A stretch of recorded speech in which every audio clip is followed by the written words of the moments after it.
Man, I've watched a lot of movies in my time, and I mean a lot. But I watch movies probably every day, man.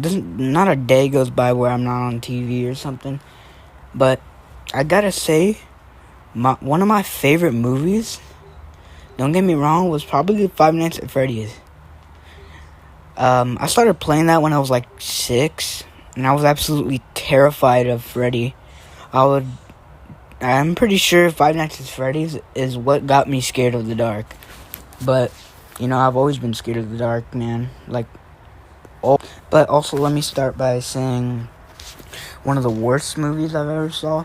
The absolute most boring movie. It was absolutely horrible. Halloween Ends. Halloween Ends was the worst horror movie ever. How are you gonna kill an immortal beast known as Michael Myers? You stabbed him 2 times and he's dead, bro. And if they would have made the movie a bit more with more story, that's what it lacked, story. There was this one kid who killed the kid, and everybody thought he was a psychopath, but that just didn't make sense.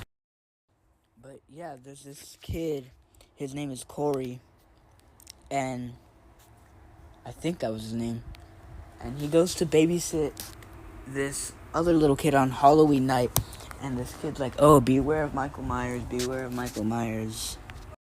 So obviously Corey thinks that this kid is drunk or watching too many horror movies. So this kid's like, Corey. So Corey's like, I don't believe you. You go to sleep now.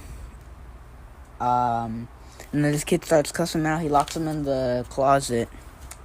The kid locks Corey in the closet. What an idiot. And then Corey tries to get out. He opens the door, hits the kid. The kid falls down the stairs, breaks his neck. And the kid is dead. After that, the parents come home. They find him. And then, yeah, that's how the movie ends. No, I'm joking. That's when the movie starts. And then he, wants to be Michael Myers. And then, at the end, he dies. Michael Myers dies. And I just hated that movie so much.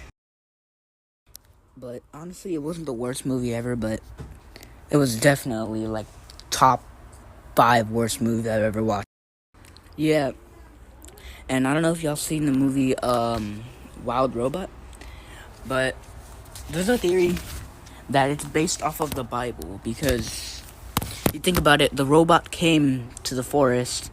This is a spoiler for anyone who hasn't watched it, but the robot came to the forest and nobody liked him until he started doing these miracles for them, helping them with their food, helping them build houses. Then they started liking him.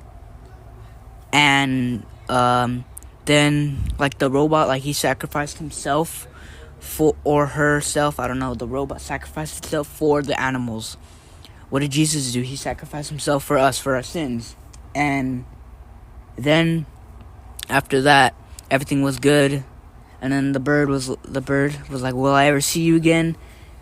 The robot was like, just say my name and you'll see me. You'll feel me. And isn't that exactly what Jesus wants us to do? Let me know what you guys think in the comments. But that's just my theory. I don't know if it's right or not.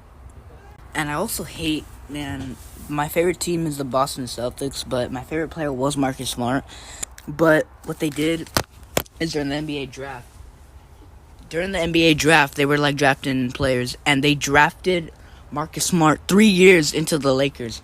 My least favorite team, I mean, they're alright, but I just feel like LeBron James has, too big of an ego.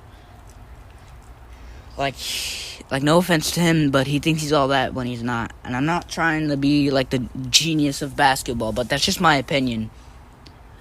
People might have other opinions, but yeah, I just don't like the fact that they moved Marcus Smart to the Lakers. They could have moved him anywhere else. They could have moved him back to the Boston Celtics, bro.